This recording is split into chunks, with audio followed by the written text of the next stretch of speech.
All right, so today we're reading about Japan in World War II. Number one, what type of sanctions did the United States impose on Japan? Two, what resources was Japan suffering from a lack of? Three, which U.S. base did the Japanese attack? Four, what was the United States' response to Japan attacking Pearl Harbor? Five, who won the Battle of Midway? And six, was island hopping. In the early 1940s, Japan had its eye on Asia and the Pacific region. In 1940 and 1941, the United States imposed economic sanctions on Japan in response to its invasions of China and East Asia. As a result, Japan was suffering from a lack of oil and other resources. Japan felt the United States was becoming a serious threat to its plans for expansion in the Pacific region. The Japanese military believed a single swift strike on U.S. base at Pearl Harbor in Hawaii could destroy the U.S. Navy in the Pacific. They also believed that a single strike would make the United States reluctant to go to war with Japan. The Japanese had hoped to wipe out any potential U.S. threat in the Pacific Ocean.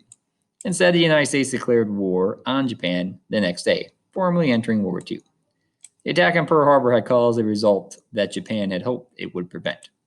A key turning point in the Pacific came in June of 1942 at the Battle of Midway. There, U.S. forces repelled an attack by the Japanese. With its victory over Japan, the United States military started retaking territory seized by Japan early in the war.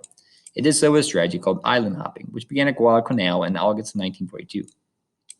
This approach involved the United States making its way towards Japan by seizing islands with air bases, and then using those bases to support their next attack. Using this approach, the United States was able to cut off the supply lines to other Japanese-held islands.